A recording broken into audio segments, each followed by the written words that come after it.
You think the worst wedding disasters involve bad speeches, forgotten rings, or someone fainting at the altar. But what if I told you history once witnessed a wedding where every single guest was marked for death before the first toast was poured? A celebration with music, feasting, royal robes and dancing that ended with 10,000 guests gone by dawn. A massacre so meticulously planned, so shamelessly executed, that even modern intelligence agencies would call it overkill. And here's the twist that flips everything. This wasn't done by invading armies. It wasn't a foreign betrayal. It was the bride's own family who engineered the slaughter as casually as checking names off a guest list. The story opens in a kingdom fractured by old rivalries, two dynasties pretending to seek peace. The wedding between a princess and an ambitious nobleman was sold as a miracle of diplomacy, a chance to repair generations of hostility. But behind the velvet banners and rehearsed smiles, the bride's family viewed the groom's clan as a threat rising too quickly. Their influence in the courts, their growing military muscle, and their suspicious popularity with the common people, all of it made the bride's father paranoid. So he devised a plan cloaked in generosity. He invited everyone from the groom's side, the lords, their families, their servants, their allies, a gathering too large to protect themselves, a perfect cluster, a perfect trap. And as the guests arrived, dazzled by the spectacle, they didn't notice the quiet details. Guards stationed too close, musicians instructed never to stop playing, and unfamiliar faces in servant uniforms. But the most chilling detail? The king's personal executioners disguised as wine pourers. This was not a wedding. It was bait, and the jaws were already closing.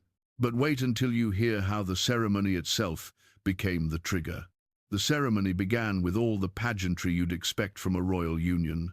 Flower petals, gold-threaded garments, and priestly blessings filled the hall with sacred pomp. Yet every moment was calculated. The bride was instructed to stand at a precise angle, not for appearances, but so she could see a balcony above her. A balcony where the king's steward held a torch, prepared to drop it at the exact moment her vows ended. Because the final words of the vow weren't just romantic, they were the signal. I offer my life, my loyalty, and my blood.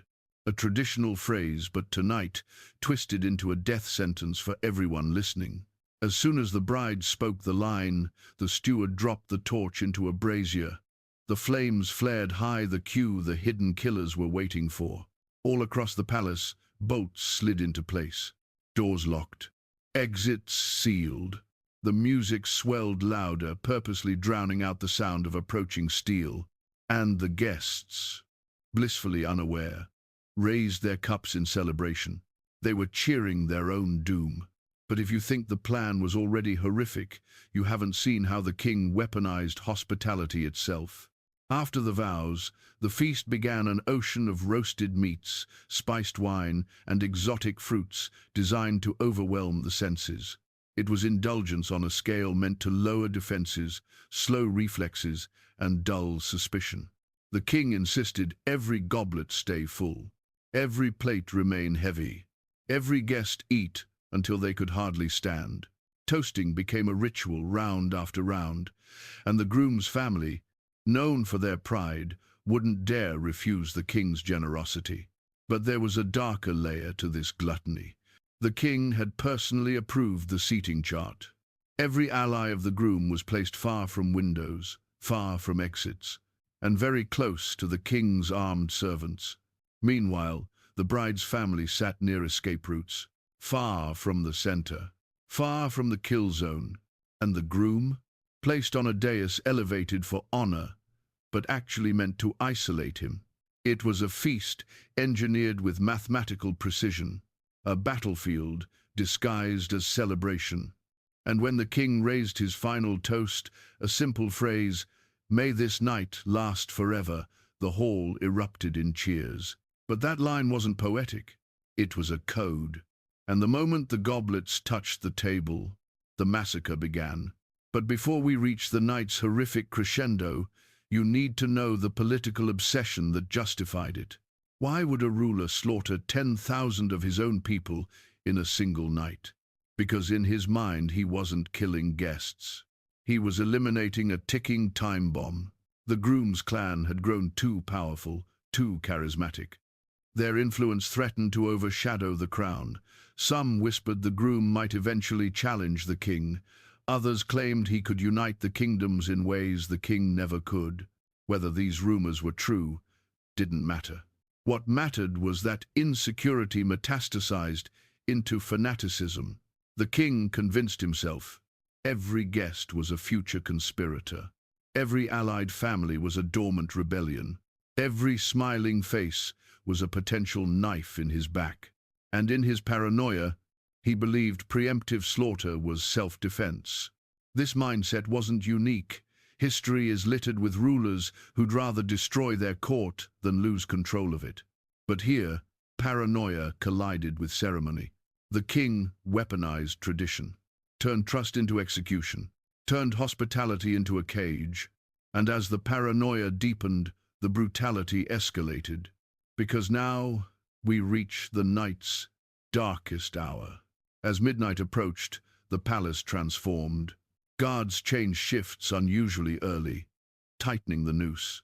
The music softened into a slow, almost mournful rhythm, and the torches lining the hall were dimmed, intentionally lowering visibility. The groom's family, filled with food and drink, began relaxing. Some danced, others lounged near fountains. A few wandered the corridors, unaware those paths had no exits. Above them, in hidden alcoves, the king's elite soldiers watched, waiting. And the king himself? He walked calmly among the guests, reassuring them, blessing them, praising their loyalty. His voice melted the crowd's last defenses. It was the biggest lie ever told under the guise of festivity. When the king signaled a final time, a slow, deliberate clap, the palace guards moved in. The palace doors shut like the gates of fate. And the night plunged into terror. But what happened next wasn't just violence. It was ritualized annihilation. This chapter is the darkest, a moment historians still speak of with dread. Within minutes, panic swallowed the palace.